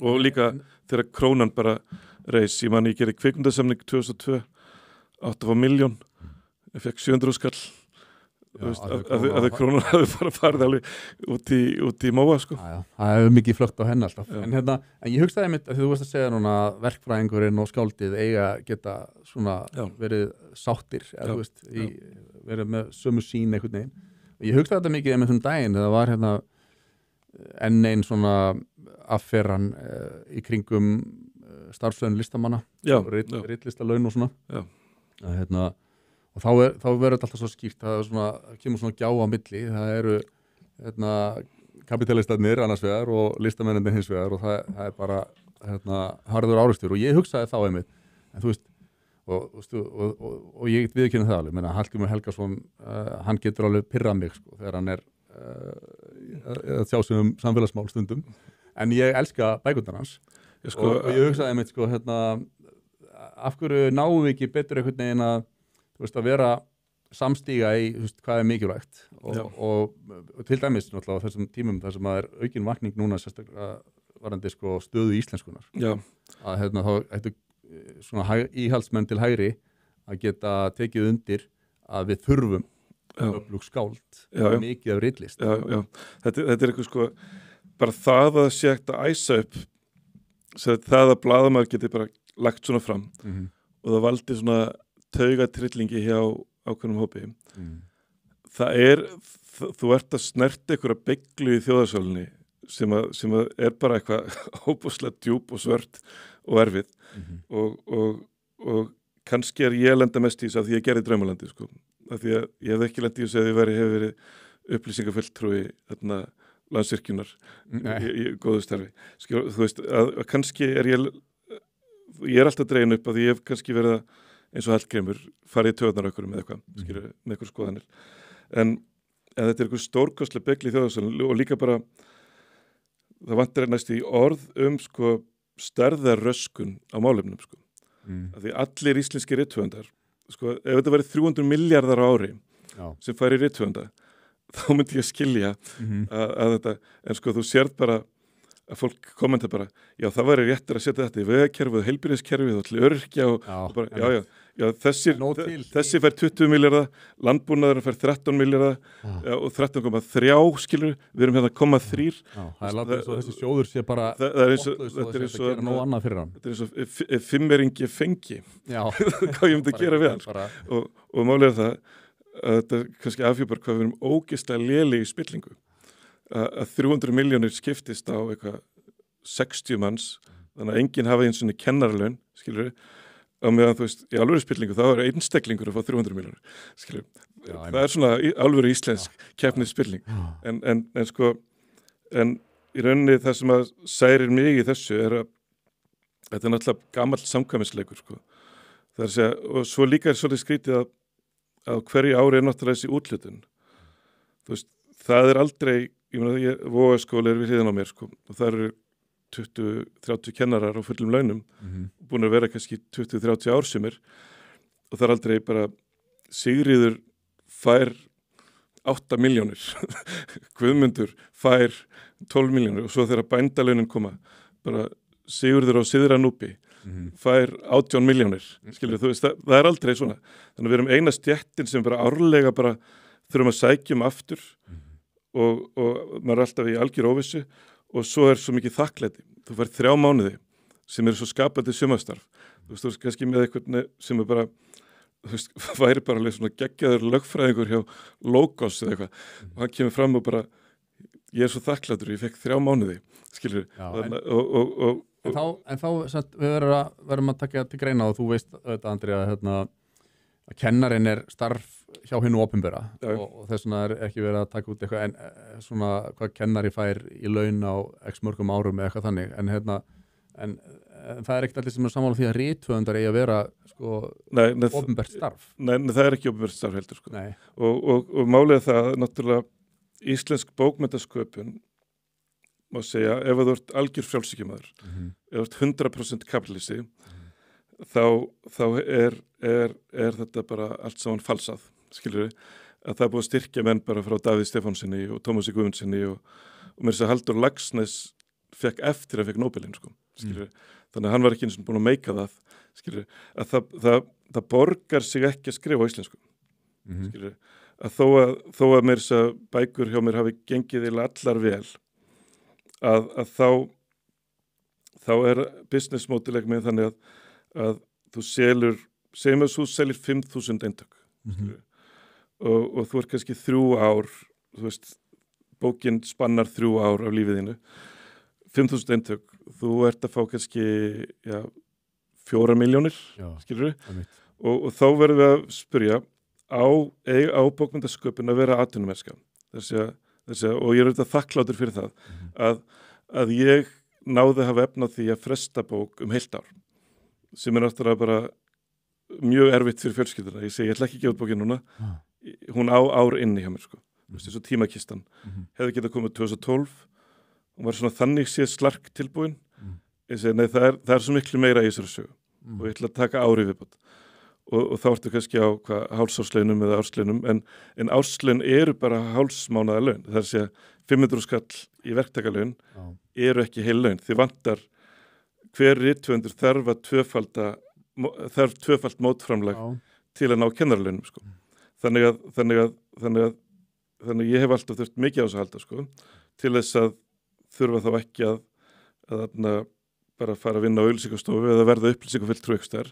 Ég hef verið bara mjög góður upplýsingafulltrúi og til þess að helga mig þessu og þá bara færðu þannan stuðning til að skrifa á íslensku og það má alveg bara ræða það, skilur, hvort að það sé forsvaranlegt að gera það. Já, það er raun og veru sterkasti punkturinn. Það er það sem að réttlætir þetta. Þetta er bara nauðsynlegu stuðningur til þess að viðhalda útgáfu íslenskra bókmenntaverka. Sko, ef ég væri ekki rithöfundur og myndi stinga upp á kerfi til þess að styðja við íslenskuna, sem bara sem svo að hann kom bara með cowboyhatt frá Texas og segja, ég vil styðja íslenskuna. Svo vestur Íslendingur búin að selja hugbúnafyrirtæki sitt. Hvernig geti ég gert það best? Ég myndi segja fyrir svona 0,5 milljarð ári. Þessi sjóður, rithöfundarsjóðurinn er 300 milljónur ári sem er sko alveg ótrúlega lítið með við hvað kemur út úr honum. Fyrir svona 0,5 milljarð ári þá getur það gert sko svo mikið kraftaverk og hvernig myndi ég setja upp sjóðinn? Ég myndi setja hann upp svipað á núverandi sjóður. Það er að segja að það er róterandi nefnd. Það er aldrei einn einstaklingur eða einn klíka sem setur yfir ævistarfi höfundar.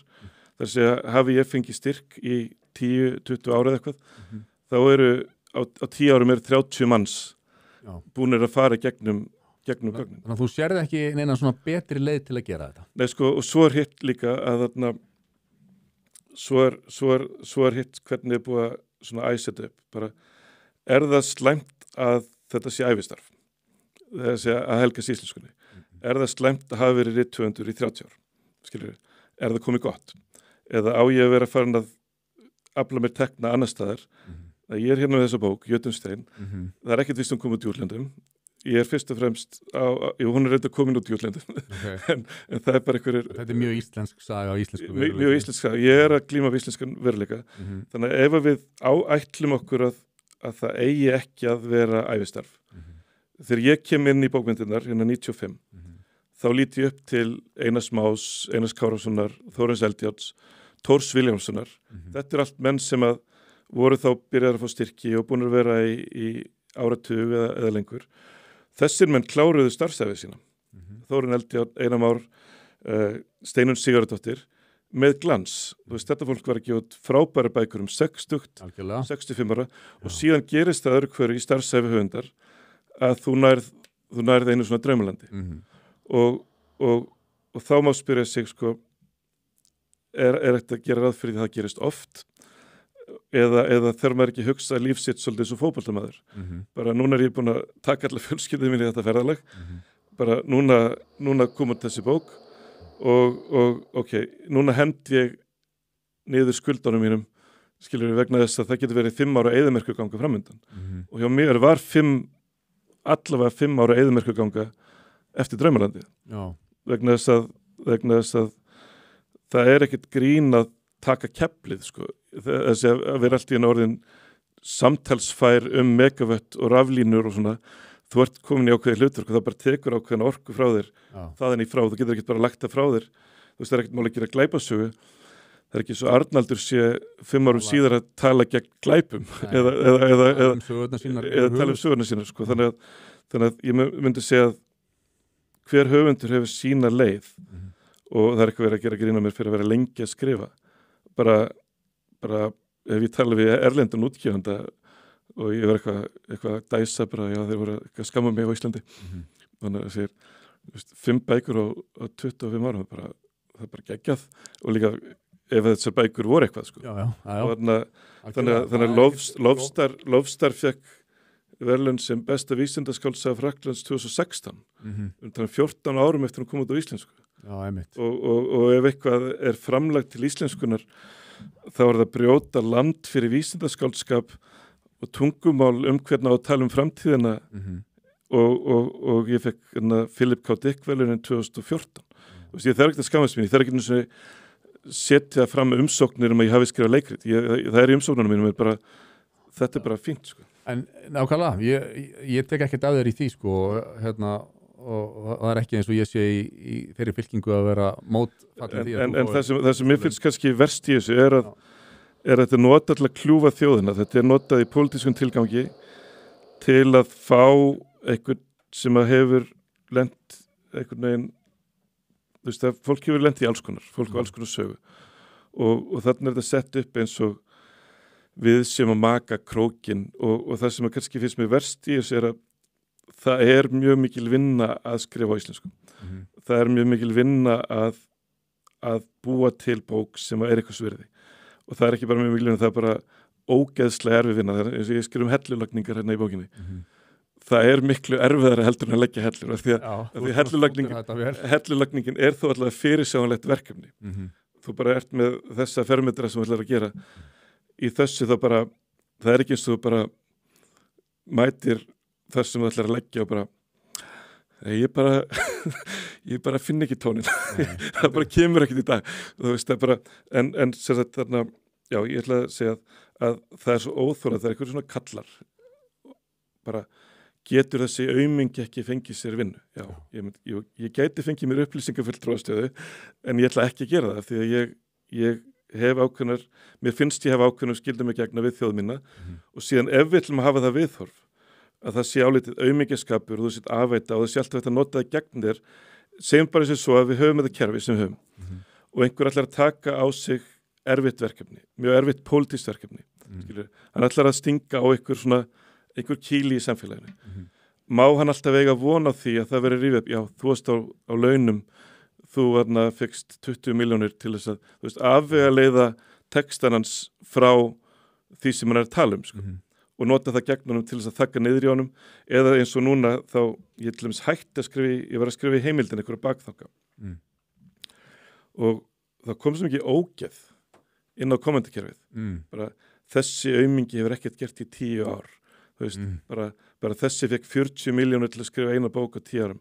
Og bara getur þessi aumingi ekki fengið sér starf. Og ég bara, þú veist, þetta átti ekki að hafa áhrif á mann. Ég bara sagði, ég get ekki verið að skrifa pistil á mánuði og átt vona á þessu rugli, skilur. Ég ætla bara einbytta mér að skrifa bók eða eitthvað.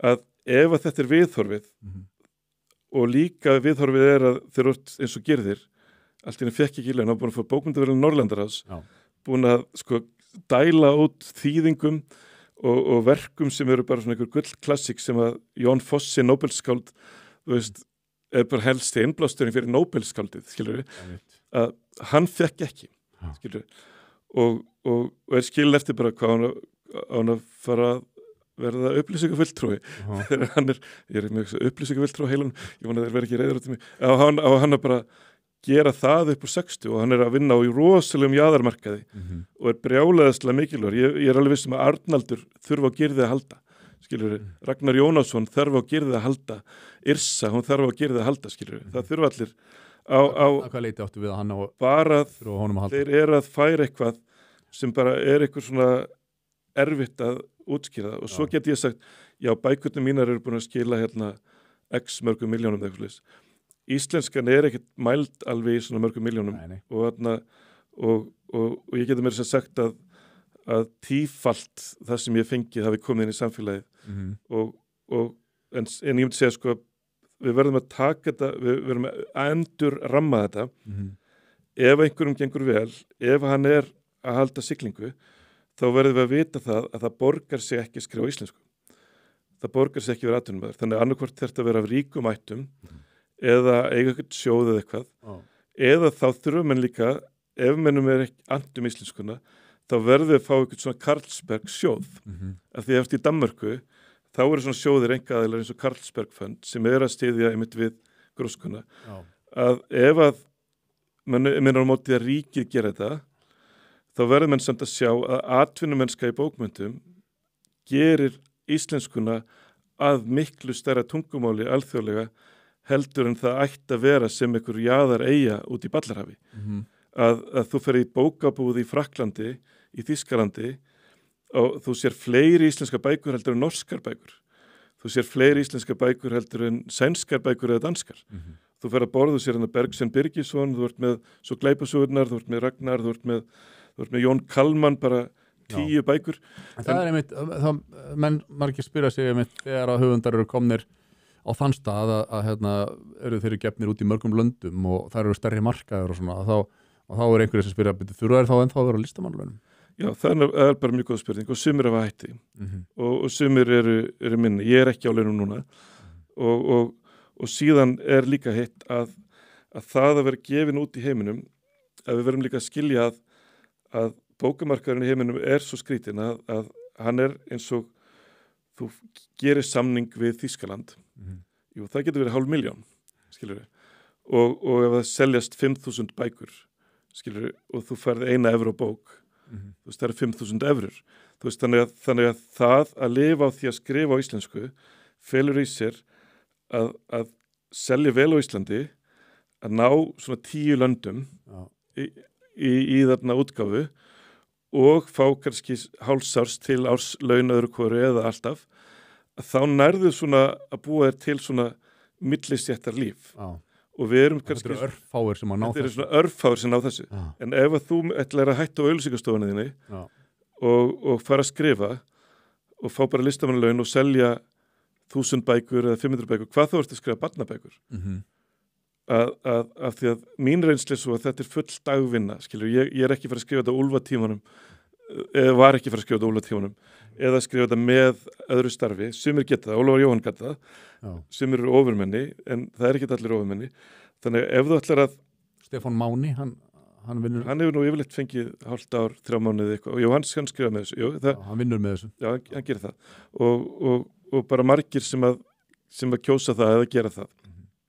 En ef þú ætlar að lifa á þessu þá sérstaklega þannig að mér finnst þegar snúa þessu við og segja hvað þurfum við sem samfélag af bókum, skilur við, hvað þurfum við til þess að vera... Finnur ekki að núna að það er sko aukin eða frjórri jarðvegur fyrir þeirri umræðu að við þurfum sem þjóðfélag að kosta einhverju til þess að hlúa að og vernda íslenskuna? Sko, það hlýtur að... Barnabókamarkaðurinn er algjörlega kostaður af barnabókahöfundum sjálfum. Það er að segja þeirra eigin fórn í lífskjörum í þeirri hugsjón að búa til verk fyrir börn. Og við erum öll að tala samt á sama tíma að við verðum að gera eitthvað í læsi barna.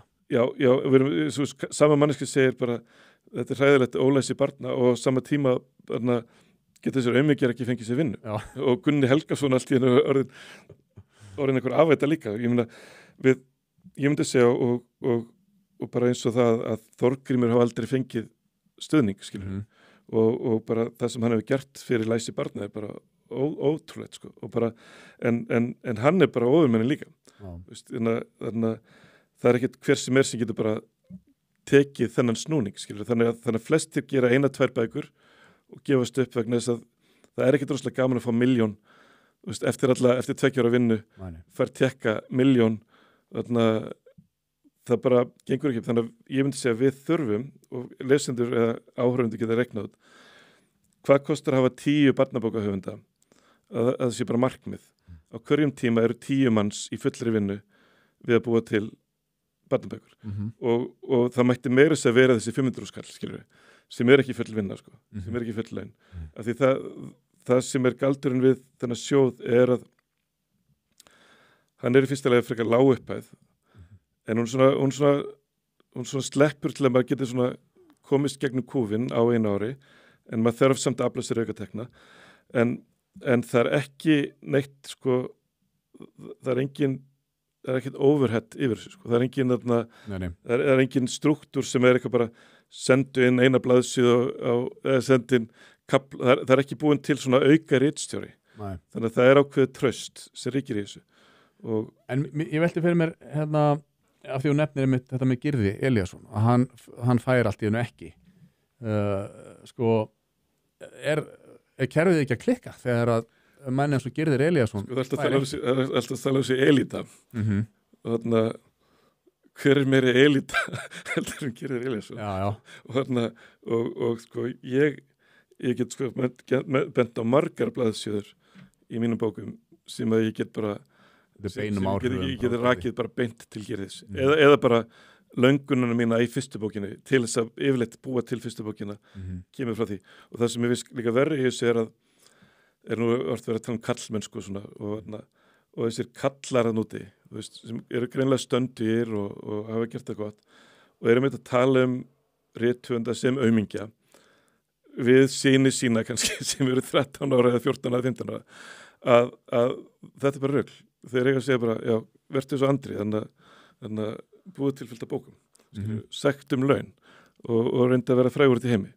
þannig að sem hugmynd en hvernig getur þetta gerst með Gyrði Elíasson þú veist að þessar nefndir og svona þú veist hvað það veit það bara enginn málið það er búið að reyna að láta eins og það sé eitthvað klíka láta eins og það sé eitthvað svona eitthvað gruggugt það er til frétt út á vísirlemis þannig að það sem er mynd af mér og það sagt sko skipuðu nefndina sem er útlutaði máslinn það er bara málið það búið að vera að afflétja þetta kerfi alveg nánast systematist og kerfisbundið í bara 10-20 árið eitthvað að það er mynd af mér og þá var ég nýkomin í stjórn Rithöfundasambandsins og sagt að við höfum skipað nefndina sem gaf okkur árslaun svo frétti röng ég var ekkert í stjórninni ég var nýkomin í stjórnina og nefndina hafi verið skipuð á síðustu 3 árum þar undan en auðvitað almenningur sem að ber traust til fjölmiðla heldur að það sé eitthvað svona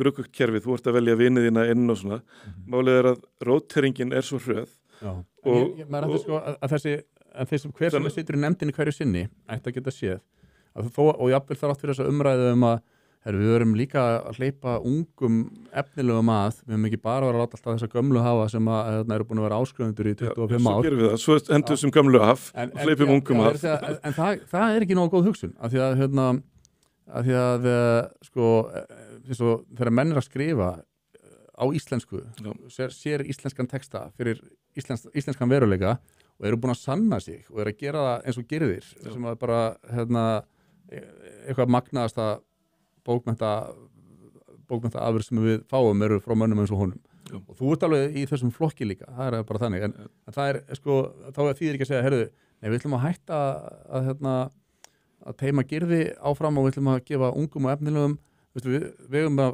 fjárfesta í því að fá áfram geggjaðar bókmenntir fyrir íslenskt samfélag. Mér hefur fundist það sko og það svíður mig svo svona, að það sé glæpavægt að ævistarf sé glæpaveitt og þessi svona innrömmun á ævistarf, þú veist, ævistarf gerist bara stórkostlegt sko, og hann hefur notið stuðnings eiginlega allan tíman og þjóðin á að vera stolt af því að hafa búið kerfi sem bjóð þetta til og hann náttúrulega ekki Arnaldur, hann ekki selið 10 stendtökum, oft 500, oft 1000 en skiptir alveg óbúslega miklu máli bara svo grunnrannsóknir í vísindum skipta máli fyrir allt annað og þess vegna málið okkur hefur verið haldið niðri þannig að þegar að svona falsfréttir koma og svo verður eins og SUS álíktað daginn þú veist, þetta eru 300 milljónir álíktar að það leggja niður kerfið skilur en á sama tíma ég var að vernda íslenskuna og bara já, nei, komið þá með SUS álíktar að það ætlar að leiða stofnun Carlsberg sjóðs fyrir íslensk samfélag leið og við leggjum niður listamenn. Nei, þeir eru ekki með neitt svoleiðis. Þannig að atvinnulífið eða einkaframtakið á ekki að taka neina ábyrgð á þessu.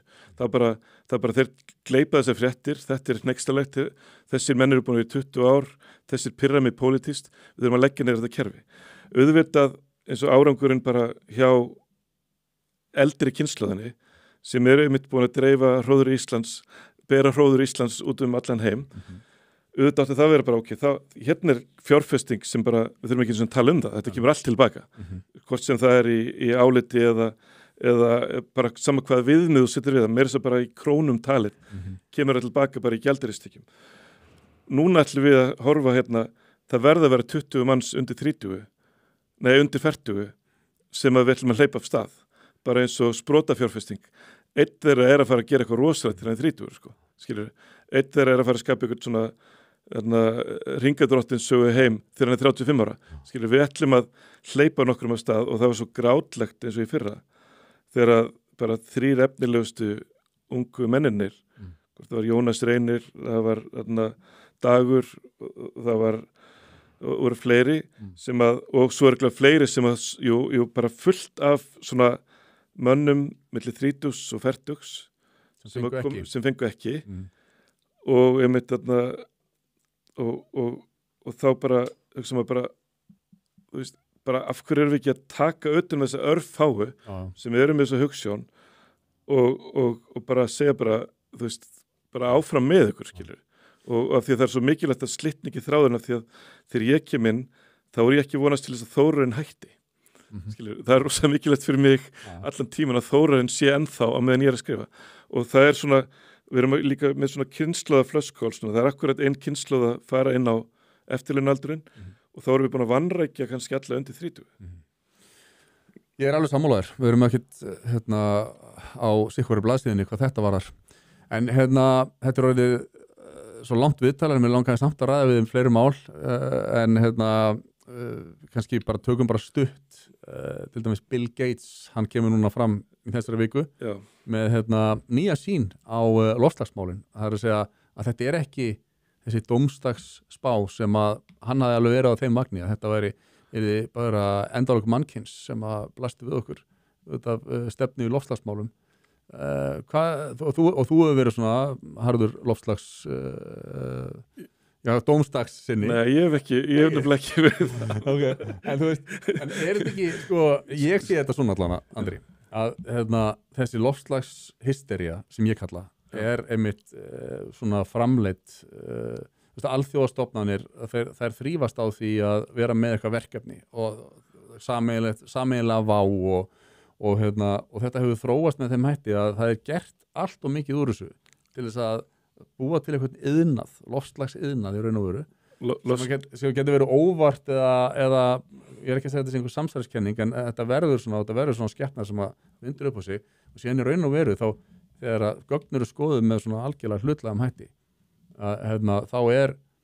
þá eru trendin ekkert óeðlilega og tekur líka lengri tíma, það er ekkert hræðilegt að gerast og það er hittnun í gangi en hún hefur alveg verið áður og það hefur líka verið 1970 þá voru að spá því að þetta er allt sko dómstagskólnun og það er að koma önnur ísöld það er mikil vitleysa í þessu. Nei, sko mér finnst sko Bill Gates er alltaf bara svona 1 milljónmæringur og ef þú lest skýrslunans þá er hann í rauninni meira svona laga sín skilaboð að pólitísku andrúmslofti í Ameríku hann er að þarna ég reyndar að las það alveg úr þessu sko. Já, hann er svona það er meira eins og að svona eins og í kínversku menningabildingunni að einhver kemur fram með játun um að Mao sé og þá segir maður, já sko sjáðu, hann er Maoisti sko. Hann var það alltaf þarf Bill Gates svo mikið á Donald Trump að halda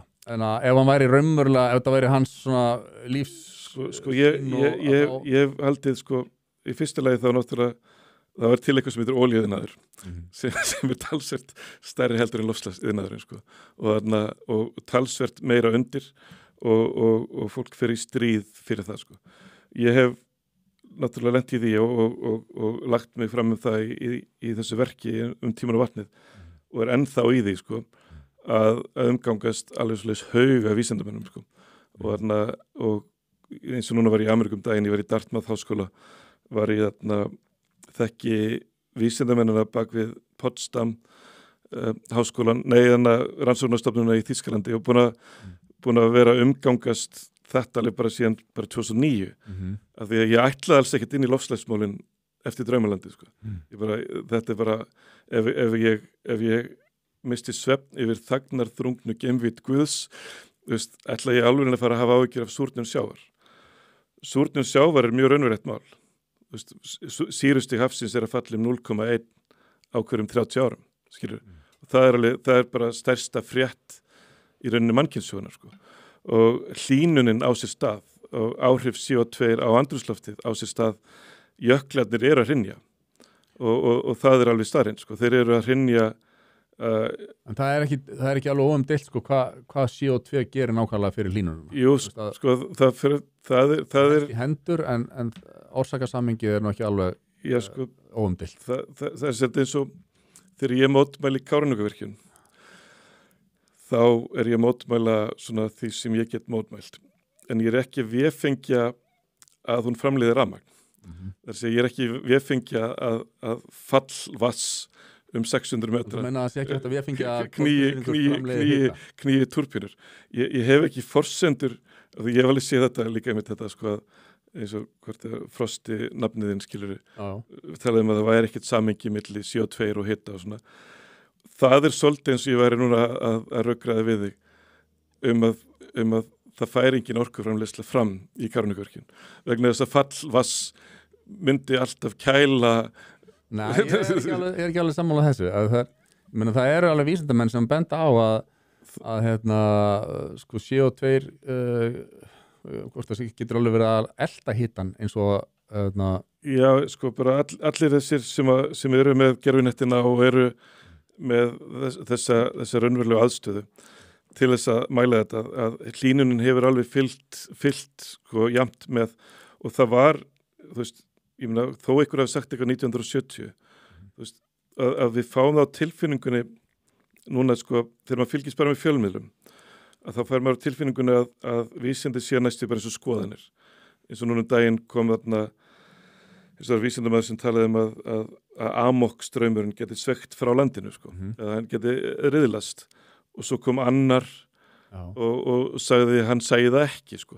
En það er náttúrulega, sko, vísindir er náttúrulega ekki skoðanir en það er samt alveg svona, það eru svona trend í vísindarannsóknum sem að stýrast mikið að sko hvernig fjármagn fæst í tiltekna rannsóknir og það er alveg búið að sýna fram á það að þú veist, þeir sem hafa verið að reyna að benda á önnur sjónamið í loftslagsmálum og rannsóknum að þeir eru bara að skrúa fyrir súrefni til þeirra og þeir eiga engan framgang og get ekki sko ég samt svona það getur vel verið að svoleiðis trend geta á sér stað en síðan hefur maður líka bara séð miklu meira af svona eins og maður sér, þú veist, maður sér eitthvað frétt 1000 vísindamenn vefengja loftslagsbreytingar svo sér maður hverju þetta þá er þetta oft sko einhver verkfræðingur á eftirlaunum frá einhverjum háskóla í Ástralíu eitthvað sko.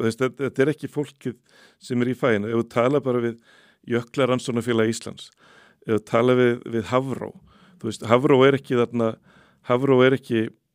Hafró er mjög háð sko bara eru mjög náttúrulega tengt bara við fiskinaðinn og vísindin og tala við Jón Ólafsson haffræðing. En það voru alveg vísindamenn sem voru á bakvið sko, þá skoðun eða þann spádóm Al Gores að árið 2012 þá eru jöklarnir allir horfnir á norðurhveri jalar. Ég held ekki sko.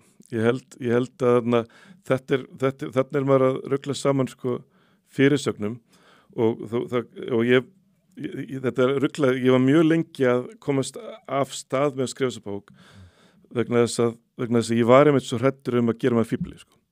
Ég var einmitt svo hræddur að ég væri bara hálfnaði með bókina, nýkom með bókina, þá kemur bara alltaf einhver, bara eins og þessir norsku rannsókn, nei þetta er ekki gerast, skilur að þá finnst maður eins og vísindin sé bara svona, nánast bara svona skoðanir, og ég meint að það bara kemur alltaf inn í ljós bara að ég væri búin að segja eitthvað í bókinu minni og svo bara væri það ekki, skilur bara, og ég mitt fór ekki í það að segja jöklarnir vera bráðanæri fyrir 2012, að það eru smellibeturnar, það er þegar að vísindagrein er tekin og pikkað út úr henni kannski ein lína og þá er eitthvað bil sem að kemur út úr rannsókninni milli 2012 til 2112, skilur við, þá er búin til fyrirsögn, jöklarnir getur verið farnir fyrir 2012 og það er ekkert sem að ég var að gera í mínu verki, að ég er að horfa til miklu lengri tíma að það er staðreind að við erum að raska í rauninni grunnkerfunum okkar sko.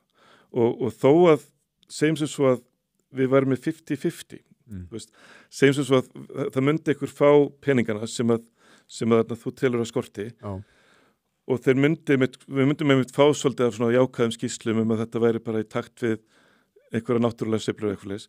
Þó það væri komið upp í 20% af því að þá er sko nógu mikið af vísbendingum og bara síðan gögnum sem sýna fram á fylgni spádóma versus hlýnun og magn CO2 í andrúmsloftinu og svo eru þarna vendipunktarnir að þeir eru með vatn, þú veist, þú ert með klaka og hann er klaki og hann er klaki og hann er klaki hann er 50 gráðu kaldur og svo er hann orðin bara 5 gráðu frost í honum og svo er hann komið í -1 og þú getur alltaf sagt, já þetta er alltaf klaki svo allt í hennu bara kemur vendipunktur og hann bara bráðnar. En til dæmis, ég með langar að spyrja eins og það er mikið talað að óveður eða ofsaveður séu mjög algengari núna heldur en áður en raunverulega rannsóknir sína og svo sé ekki það er fellibilir og svo framvegis. Það eru samt sko ég held að ég er ekki með gögninni hjá mér en við getum googlað þetta eftir og skógareldar til dæmis málið er að þetta fer líka eftir hvernig þú lest gögnin sko. Þetta fer alltaf eftir hvernig þú lest gögnin en ég segja sko að eins og Lomborg er rosalega góður í því að segja einhver segir já fólk er að deyja úr hita og þá segir hann, já það er miklu fleiri sem deyja úr kulda og ef ég er hlýnar þá deyja færri úr kulda þetta verður svo mikið bull og ég er aðalega að leggja áherslu á að komast út úr þessum svona þannig að þó að einhver hefði 50% rétt fyrir sér en mjög sterk gögn bentur til þess að þetta væri að gerast það er nóg til þess að þú takir ekki í rúlettuna sko. en það er einmitt til dæmis við sjáum fréttir og svona hitabilgjum á Spáni eða eitthvað svona og fullt af einhverjum ellilífeyrisþegum sem að deyja og svona fólk er að deyja úr hita fólk er að deyja úr fátækt en raun og veru þá eru færri að deyja úr hita núna heldur en gerði áður.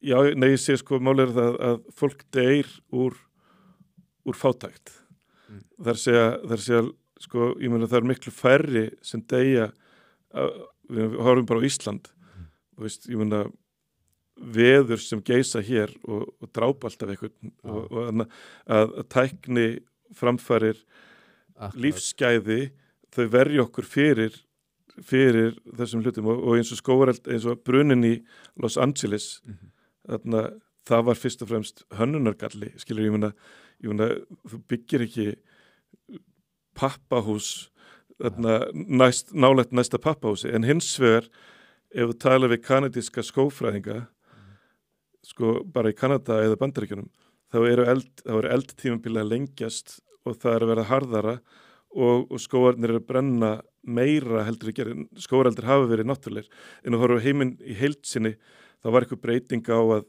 og ég meina Amazon skógurinn er raunverulega mikilli hnignun, skilur við, og er að skólendi er að vaksa á jörðinni á meðan að þessar heimsendarspár allar súrnun sjáar og allt þetta, þá er sko, jörðin að vera grænni og grænni. Já, sko, þessi grængun er samt ekki að hún er ekki að bæta í rauninni hag bænda. Þeir eru að lenda vinur minn er að vinna hjá Sölvifélagi í Garðyrkjumana eða Bananum HF og hann er í beinu tengslum við framboð á, þú veist, hann er bara fótboltavinur minn, eða æskuvinur minn á Árbænum, skilur, hann er ekkert á kafi þessu og ég spyr hann, ert að finna fyrir loftslagsbreytingum, skilur við, og af því það er náttúrulega við búum við það, við erum fá aðfangakeðunar eru allstaðar að, þannig að við einn keðja brestur, þá er ennur sem detturinn í staðinn og hann sagði, já, það er bara mjög mikið, það er bara þetta land datt út í fyrra, uppskeran hérna datt út í fyrra út af veðri sem var svona 1000 ára veður, þú veist, eitthvað sem þú gerir ráð fyrir á 1000 ára fresti, en svo koma svona veður kannski 2-3, en það sem ég er að skrifa í bókinni og varðandi heimsendarspárnar, að þá hef ég farið á þá leið að treysta vísindamönnunum, frekar en að fara að treysta í aðarskoðanum, þó að kannski í draumalandinu hafi ég kosið að fara mína eigin leið og gagnrýna verkfræðingana, en það er annað heldur en að eitthvað, ég get ekkert sett mig í það hvort CO2 sé til eða ekki bara yfirleitt, skiljum. Það eru samt aðri vísindamenn sem að sko, líta át allt öðrum augum. En varðandi heimsendarspána, þá hef ég, sko, eins og þegar ég tala við ungt fólk, þá er ég hægt að segja að þið verður all döið fyrir 2100, skilur við. Ég hef aldrei tekið heimsendarvinkilin á þetta.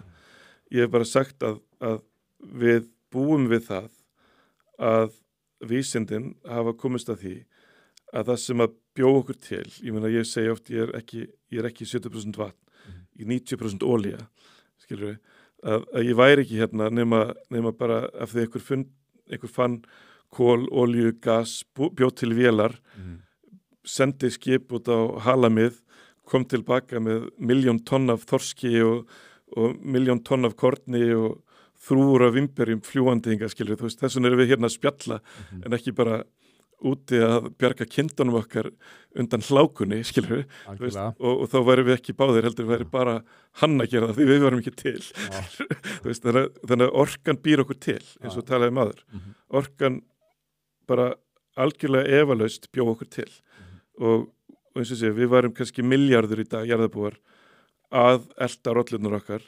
Kannski hefur það orðið svona hægar tekniframfarir, kannski hefur það orðið svona eitthvað svona seglpunk öld, við hefðum orðið svona þarna, en allavega það sem bjó okkur til samkvæmt öllum vísindamönnum og þá get ég alveg sagt, sumir segja þess ekki, en ég ætla bara ákveða að trúa því að það er hugsanlega að fara að raska öllum helstu kerfunum okkar, af því að jörðin er vatn, þessi að sífrerinn er vatn, sjórinn er vatn, jöklarnir eru vatn, veðrið okkar er vatn og vatn er brjálæðislega viðkvæmt fyrir hitabreytingum.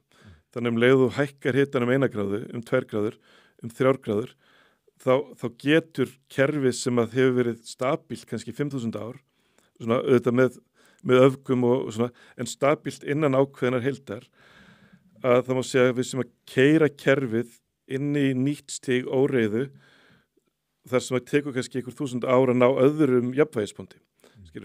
Þannig að vil ég taka þá áhættu eða þegar ég tala um ungt fólk þá segi ég, ok, þetta er fúlt að leiðandi vísindamenn telja olían sé meg ekki lengur fara upp í loftið. Kannski mætti við brenna hana en við þurftum þá að fanga hana og ekki sleppa CO2 út í andrúmsloftið. Þá segi ég bara að þá hef ég bent á eins og bara hvernig menn sköluð upp flug, hvernig menn sköluð upp kjarnorku. Ef árið er 1990 núna og ég segi við þig, Frosti, þetta þykir ótrúlega leiðilegt að segja þér en eftir 20 ár þá verður vera hægt að hringja frá Melrakkasléttu. Og þú segir bara, shit, það er ekkert símasamband. Nei, þú verður að geta hringt frá Melrakkasléttu, það verður að vera myndsímtal frá Melrakkasléttu. Og ekki bara myndsímtal, það verður að vera í sömu gæðum og útsendingabíll sjónvarpsins sem fyrir utan Laugardalsvelli núna, skilur. Og ekki bara það, heldur í þess verður að hafa aðgangað öllu bókasafni heimsins, 1.000.000 klukkutímum af kattarvídeóum og öll tónlist í heiminum verður að vera í þessu tæki sem líka með myndavél sem tekur í betri gæðum heldur en Jurassic Park og þetta verður þér að takast á 20 árum annars ertu dauður, skilur, og svo ertu með þetta drasli í vassarum, skilur. Það verður að vera framfærir, Þannig ég hef trú á því að við getum tekið Við getum ekki bara að skrúa fyrir lífsgæði. Nei, þetta er dilemma sem við stöndum fram fyrir, en við sjáum núna hvernig rafbílar hafa þróast á síðustu 10 árum, við sjáum hvernig sólarorka hefur þróast, við sjáum bara að mannkynið er mjög skapandi og við stöndum okkur oft best þegar við stöndum fram fyrir áskorunum og þessi áskorun er raunverulega og mjög stór og eins og sé, þó að Bill Gates hafi tekið máa á þetta en ef þú les skýrslun hans þá stendur nákvæmlega sama. Ég meina, hann er búin að vera bólusetta fólk núna í 20 ár, skilur. Andri, við ætlum bara að enda þetta á þessum nótum. Það voru fín lokaorð og maður segir oft hérna að við getum nú verið hérna í allan dag að tala en við erum búin að vera í allan dag. Við erum búin að vera í allan dag. Nei, það er endalast að ræða við þig en setjum punktinn einhver staðar og það er ágætt hér og ég óska þér aftur til hamingju með nýju bókina Jötunn Steinn og gangi þér bara vel með allt það sem að þú ert að sýsla og taka þér fyrir hendur. Takk fyrir, takk.